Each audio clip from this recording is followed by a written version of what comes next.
ต้องเป็นแบบใดนะคนที่สิมา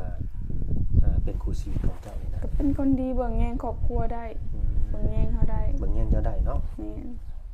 อยากได้อยากมีนี่แหละโ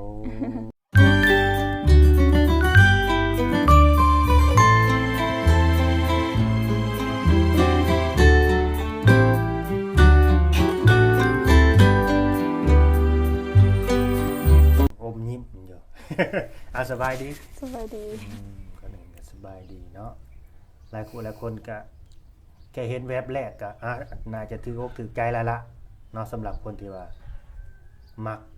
และก็ชื่นชอบเขาเรียกว่าหุ่นนะหุ่นแบบผู้สาวอ้วนเนี่ยยักน้อยนะหุ่นใหญ่ๆแน่ถ้าผู้ที่มักหุ่นแบบว่าพร้อมเพรียวก็คือสิมองผ่านแหละพี่น้องเอ้ยเนาะคือสิมองผ่านแหละเพราะว่าทั้งโตผู้สาวโสดเป็นคนนี้นี่เป็นคนมีหน้ามีนวลเนี่ยก็แม่นเนาะโทษเด้อเจ้าสื่อว่าจังไดก็ซื้อปูเป้ ปูเป้สบายว่าสื่อปูเป้ สื่อปูเป้แล้วพี่น้องเอ้ยน่าสิสื่อปูนาหรือปูบ้านก็แม่นเนาะสื่อปูเป้ปัจจุบันอายุจักปีแล้วสาวปูเป้24สีขาว25แล้ว24สิเข้า25ตัวเด้อเคยมีครอบครัวมาก่อนบ่หรือว่ายังบ่เคยมีเคยขอกันแต่ว่าบ่ได้แต่งจนได้ขอกันโดยขอแบบบ่มีมือแต่งบ่ แม่แหละเลิกกันสิเขา2 ปีแล้ว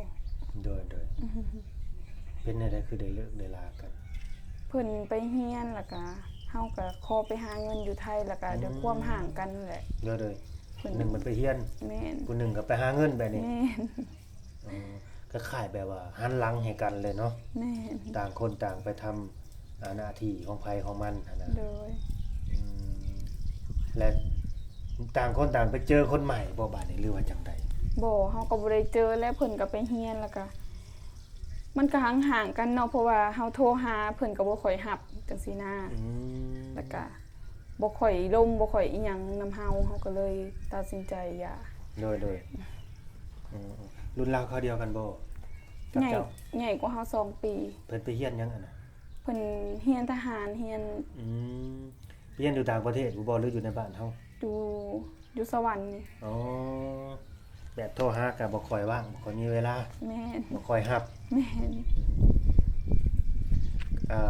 เจ้าก็เลยอันนี้ไผเลิกไผก่อนบาดนี้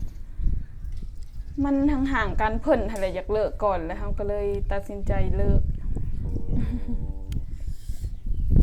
แต่ว่าขอกันไว้แล้วนี่คือแบบหามื้อหาวันสิมาผู้ขอต่อแขนกันเรียบร้อยบ่แม่นเฮาก็กะว่าให้เพิ่นเรียนจบแล้วก็สิมาจักสินะมาค้าขายอยู่บ้านแต่ว่าไปบ่ฮอดไปบ่ถึงฝันแม่นถึงฝั่งถึงฝันเนาะเลิกลากันก่อนโดยแสดงว่ามีวาสนาต่อกันซำนั้นล่ะแม่นเนาะแต่ตอนนี้เขาก็มีคนใหม่หรือว่าเขามีครอบครัวใหม่แล้วบ่เฮาก็บ่ฮู้เลยได้บ่ได้ติดต่อเลยโดยตั้งแต่เลิกกันมานี่เจ้าก็เคยเปิดโอกาสให้เจ้าของก็มีคนแบบว่าเข้ามาในชีวิตอยู่บ่เฮาบ่ได้ลมไผส่วนหลายเฮาเฮ็ดแต่เวียกเฮ็ดเวียกอยู่บ้านเขาแล้วก็บ่ได้ลมโดยจะไปเฮ็ดเวียกหยังอยู่ไทยขายเสื้อผ้าแล้วก็อยู่น้ำเพิ่นจังซี่นะบ่ได้ออกไปไสไปขายเสื้อผ้าอยู่ไทยเนาะยังสิไปอีกอยู่บ่นี่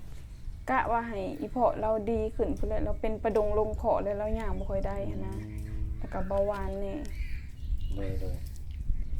คือเจ้านี่ไปหาเงินอยู่ไทยตลอดบ่แม่นไปแต่ยังน้อยบ่แต่เฮียนออกโรงเรียนแล้วไปเลยบ่แม่นออกโรงเรียนเฮาก็ไปเลยตั้งแต่14 ปีโอ้เจ้าเรียนจบห้องใดอาสาผู้เป็น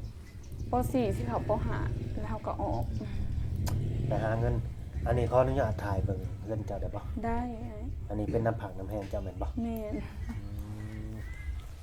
ขออนุญาตแอนผักไปทางนั้นน้ำผักน้ำแห้งเราฮะก็ตั้งเสาแล้วก็เอาดินขึ้นจักคือสิเฮ็ดหลังใหญ่แต่สาวผู้เป็นเฮ็ดเพื่อน้องแน่เลยโอ้เพราะว่าที่สิสร้างเรือนหอไว้รอนก็เฮ็ดเพื่อครอบเพื่อครัวนี่หั่นแหละเพื่อเฮามีครอบครัวเนาะก็ดีเด้เนาะบางทีแบบ ถ้าว่ามีคนอยากมาเฮ็ดมาสร้างนำเฮาหั่นนะเนาะ โดย มาต่อเติมหรือว่ามาเติมเต็มช่วยกันนั่นนี่ก็หรือบางทีแบบคอยว่าถ้าคนที่จะมาเป็นคู่ชีวิตเจ้านะถ้าว่าผู้สาวหรือว่าเมียนี่มีเฮือนอยู่แล้วนี่คือถือว่าโชคดีอีกอย่างหนึ่งนะคือถ้าว่าเฮาสิมาเฮ็ดหยังเฮาก็แบบว่าสร้างอย่างอื่นไปเลยนะบ่ต้องมาเริ่มต้นว่าเฮ็ดเฮือนอิหยังประมาณนี้นะ โดย มีแต่หาเฮ็ดอย่างอื่นหากิจการอื่นเฮ็ดแบบนี้ตัวเจ้านั้นมีพี่น้องจักคน มีพี่น้อง4คน เป็นลูกสาวคนที่เท่าใดนี่เจ้านี่ เป็นลูกสาวกุ๊ก ลูกสาวกกโอ้พี่น้องนี่มีครอบครัวเบิดแล้วบ่หรือยัง ยังบ่มี ยังบ่มีไผมี โดย จะมีน้องสาวจักคน เขามีน้องสาว2คนแล้วก็น้องชายผู้หนึง สามสาวเนาะพ่อแม่นี่มีลูกสาว3คนลูกชายผู้หนึงจังได๋ก็กำไรเห็นได้แล้วว่ะ จังได๋ก็มีกำไรแหละแล้วว่ะลูกชายผู้เดียวนี่บางทีเขาก็หาเองเขาแต่งเองเขาก็จบไปคือมื้อนี้ออกมาเปิดใจเนาะ โดย พร้อมที่สารสุขเลยบ่ทราบติเป้ พ่อมันแหละ พ่อ สิเขาเซาหาเลยเนาะ หมู่รุ่นราวเขาเดียวกันนี่เขาก็มีครอบมีครัวไปเลยบ่ หมู่รุ่นราวเขาเดียวเขาได้ลูกเบิดเล ได้ ย ลูกไปแล้ว เขาก็สิเอิ้นป้าแหละเนาะอย่างน้อยนี่เขาสิเอิ้นป้าเขาก็ เฒ่าเลยจังหน่อยก็ บ่ว่าตอนนี้ก็ยังผู้จบผู้งามอยู่เจ้าก็ดิ แม่นบ่อ้าย แล้วก็ผู้จบผู้งามเลยพี่น้องเอ้ยเนาะแต่ก็เราก็เป็นคนแบบหน้าสีเป็นคนแบบว่าอยากได้อย่างนี้หั่นแหละก็คือตอนนี้คือมาพักหรือว่าพอบ่ค่อยสบายบ่ แม่ก็เป็นประดงเลยบ่มีไผเบิ่งซอยอีแม่เด้บางเทื่อน้องชายเฮาเพิ่นก็ไปเฮ็ดก่อสร้างแล้วก็บ่ได้มาเฮือนจังซี่นะ โดยเพิ่นอยู่แต่นาก็บ่มีแนวอยู่แนวกินเฮาก็ซื้อออกไปส่งจังซี่ โอ้ อีเพราะเราไปใส่บ่ค่อยได้หั้นนะย่างก็กระเพกไป เป็นได้คือว่าเจ้านั้นได้ไปส่งข้าวส่งน้ำซุมเพิ่นนี่คือหมอแรงแกง่ายนี่ขึ้นอยู่กับเจ้าบ่หรือว่าแนวใด แม่น โอ้นึกว่าเพิ่นแบบว่านึ่งข้าวนึ่งน้ำกินเองอยู่หน้านี่บ่แม่นเนาะ นึ่งข้าวนึ่งน้ำค่ะนึ่งข้าวค่ะนึ่งเองแต่ว่าเฮาซื้อของกินไปให้เพิ่นเฮ็ดกินจังซี่นะ อย่างนั้นบ่ โดย ก็นึกว่าเจ้ากุมแรงกุมง่ายเบิดแบบนี้บ่แม่นเนาะ บางทีเพิ่นก็นึ่งข้าวกินเอง โดย แต่ของกินนี่หลักๆสิเป็นเจ้า แม่น ให้เพิ่นฆ่าเป็ดฆ่าไก่กินเพิ่นบ่ฆ่าบ่ ดำเถื่อบางเถื่อเพิ่นก็บ่อยากเนาะเป็ดไก่ก็ มีน้องเลี้ยงปลานำบ่ บ่มีเพิ่นอยากได้อยู่ครับ อืม ยังหาให้เพิ่นอยู่ ยังหาอยู่ เดี๋ยวนี้ดุดมันก็แพงเนาะใช่ แม่นๆ เงินหลาย ยังบ่มีน้องเนาะ โดย ให้หน้าตากะกะหลายอยู่บ่ข้าวน้ำสัมปลาก็กุ้มอยู่กุ้มกินบ่ กุมอยู่กุมกินอยู่ แต่ว่าน้องๆเจ้านี่ก็ไปทำการทำงานนำกันนี่บ่ น้องสาวเฮาก็ไปเฮ็ดอยู่กรุงเทพพุ่นแหละ2คน โอ้ตอนนี้สองสาวอยู่ไทยพุ่น แม่นเป็นน้องชายและซอยแม่เฮ็ดนา อ๋อมีแต่เอื้อยมาแล้วก็อยู่เบิ่งพ่อก่อน โดยอันน่ะเพิ่นลาเวียกบ่ได้เด้บ่มีมื้อหยุด เอาสมมุติว่าเจ้านี่ไปเฮ็ดบ่อนเก่าก็ได้บ่นี่ ได้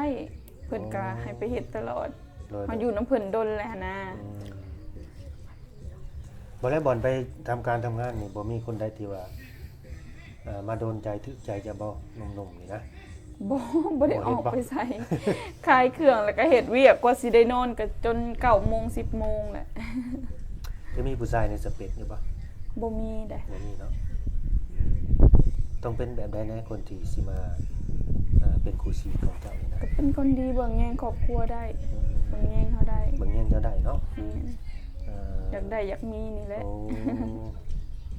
มาเป็นเสาหลักได้เนาะ โดย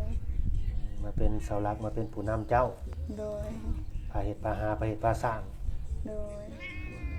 คันสิว่ามาเป็นภาระเจ้านี่เจ้าก็สิเอาอยู่บ่ ภาระเฮาก็หลายเลยได้ เนาะ บ่จักแม่บ่จักเงิน คันว่ามาแบ่งเบาภาระซอยนี่บ่แน่ได้เนาะทั้งแม่ทั้งเฮือนนี่แล้วอ่ะอันนี้น่ะคือตั้งเสามาหลายปีแล้วบ่เกิดเจ้านี่ ปีปลายแล้ว โอ้ปีปลายดินเฮ็ดเอาเข้านี่บ่ แม่นหาก็เอาดินเขา ตั้งเสาแล้วก็เทคานได้ปีปลายว่าซั่น แล้วก็เอาดินเข้าก็คือบ่มีกำหนดเนาะ แม่ ว่าสิแล้วตอนใด ก็ เนาะ สิแล้วยามใด อืม คอยเฮ็ดไปนี่แหละ โดยในใจนี่คืออยากให้มันแล้วปีนี้แหละก็เป็นไปได้เนาะ แม่น บ้านนี้หนุ่มๆนะสิทักมาจิมาคุยเจ้าหน้าสาวปูเป้ โดย เจะได้จำกัดอายุเขาอยู่บ่ ก็บ่ได้จำกัดอ้าย30ฮอด60ก็ได้ 30วัน60ก็ได้ โดยเขาเป็นผู้ใหญ่กว่ามีวุฒิภาวะกว่าเขาอาจสิรับฟังเขาได้กว่านะมันคือเด็กน้อยนํกันนี่ก็อาจสิแล้วแต่บางคนเนาะเกี่ยวกับว่าเคยเจอมาความคิดเขาบ่คือกัน แม่น เขายังอยากลิ้นอยากกินอยู่ ๆแม่นๆผู้ที่มีอายุหลายกว่าเฮาก็เพิ่นน่ะสิฮักสิแพงเฮาได้ โดย น่าสิทนุถนอมเฮา แม่น แล้วก็มันก็สิขึ้นอยู่กับเฮาคือกันนะบ่าเฮานี่สิหักเพิ่นบ่สิจริงใจกับเพิ่นบ่แต่มันก็ดีแหละถ้าว่าเฮาเลือกคนที่เป็นผู้ใหญ่กว่าเฮา โดย จังได๋เพิ่นก็ต้องหักต้องแพงเฮาอยู่แล้ว โดย 30 ขึ้นไปเพิ่นว่าพี่น้องเอ้ยเนาะ30 ขึ้นไปหลักๆก็คือสามารถที่จะมาดูแลเราแล้วก็มีต้นทุนชีวิตที่ดีกว่าเจ้าหั่นแหละเนาะ แม่น สิเป็นหนุ่มลาวหนุ่มไทยก็ได้บ่ ได้เบิดอ้า ห ย นุ่มเมืองนอกเมืองนาก็ได้ โดยบ่จำกัด ผู้บ่าวมีเกาะอเมริกาก็ได้เนาะ โดย ในใจเจ้านี่สิให้เพิ่นมาอยู่นำบ่หรือว่าเจ้าไปอยู่นำเพิ่นก็ได้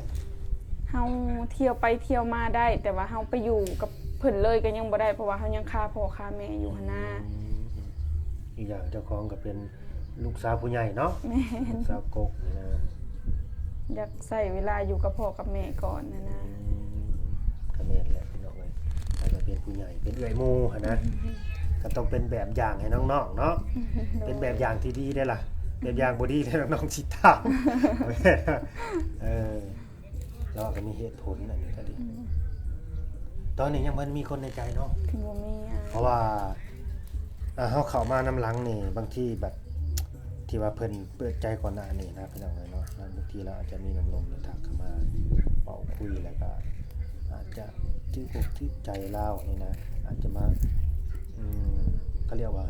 เรื่องสถานะเป็นคนของใจแล้วก็มีบ่หรือว่าจังได๋หรือว่ายังเบิ่งในส่วนเบิ่งใจกันเบิ่งบ่หรือว่าจังได๋อันนี้ก็ยังบ่ฮู้นำเพิ่นแต่เพิ่นว่ายังบ่มีว่าซั่นเนาะยังบ่มีแม่นบ่ โดยเบิ่งไปก่อน เบิ่งไปก่อนสิเบิ่งโดนบ่สมมุติว่า คนที่ว่าเขาสิจริงจังกับเจ้าอะนะเจ้าสิเบิ่งเขาโดนบ่ ก็ลงไปเรื่อยๆถือคอกันเข้าใจกันก็ได้แล้ว โดยที่ยกตัวอย่างซะนี่แบบนี้ เพิ่นเพาะทุกอย่างเลยนะยกตัวอย่างแบบเฮาเห็นหน้าเห็นตากันเนี่ยนี่นะเห็นลักษณะผิวพรรณหน้าตากันเนี่ยนี่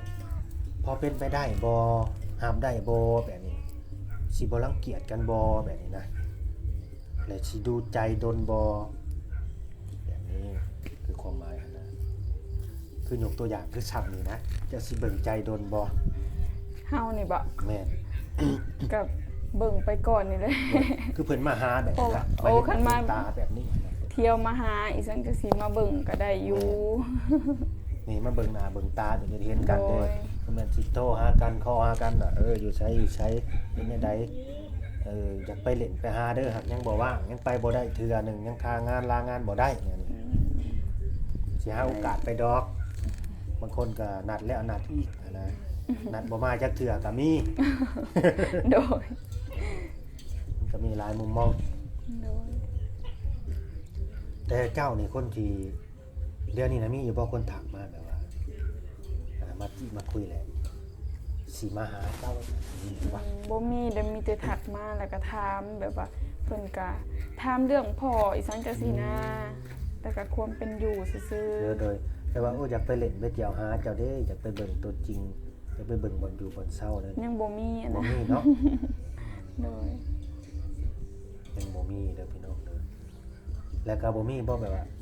มาหาอ้ายได้บ่จังซั่นจังซี่ก็บ่มีบ่มีอยู่บ่คนแบบว่ามาให้ข้อเสนอได้ ยังบ่มีอะนะก็ บ่มีเนาะยังบ่มีแล้วอ่ะพี่น้องเอ้ยขอให้เพิ่นมีให้เพิ่นเจอเร็วๆเนาะ สำหรับผู้สาวคนนี้ก็คิดว่าน่าสิโดนใจหนุ่มๆหลายคนอยู่ดอกพี่น้องเอ้ยเนาะและถ้าเกิดว่าเพิ่นอยากมาเที่ยวหาได้สาวปูเป้เพิ่นจะ ได้ มา เนาะ ย ยินดีต้อนรับ มีต้นหามเนาะแต่นอนประสงกรานต์นี่นะและอีกอย่างเดียวนี่ก็มันเป็นเดือนแห่งหลายคู่หลายคนก็ว่าเดือนแห่งความรักเนาะเป็นเดือนแห่งความรักเลยกว่าเดือนกุมภาแต่จริงๆนี่อันนี้